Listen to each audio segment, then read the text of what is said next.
көл да эме да популярный. Ошол тарапта эме бир кыз жашаптыр. Ошо кыз аны эметишкен үйүнө жумушка ошо жол тозуп, анан Марска жүрчү эмеспи, ошол жол тозуп жумуштан үйгө, үйдөн жумушка ушуну барчу экен. Анан бир момент ошо бир күндөрдүн биринде жол тозот экен.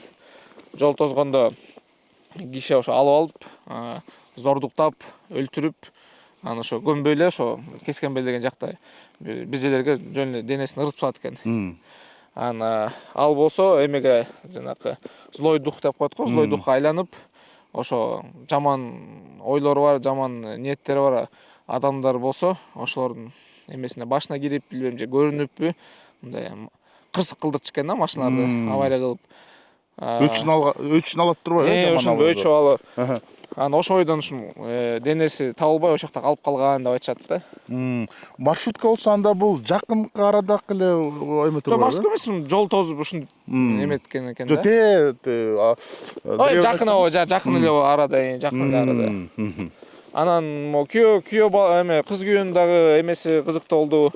Лейлек тарапта дагы аябай кызык болгон. Мисалы, мен барганда ат каяктан чыккан, мисалы мурун Исфана болчу, азыр Разаков болду, эмнеге Исфана болчу деп, ошолордун баарын кызыгып, өзүм деле сурап эметип аттым да. Мисалы, лейлек дагы эле кызык болду. Эмнеге лейлек десе, илек деген куш бар экен. Ошонун атынан ошо лейлек болуп калыптыр. Илек эмне десе, ал мындай и деген сыяктуу үн чыгарат экен, ошондон илек деп коюптур да.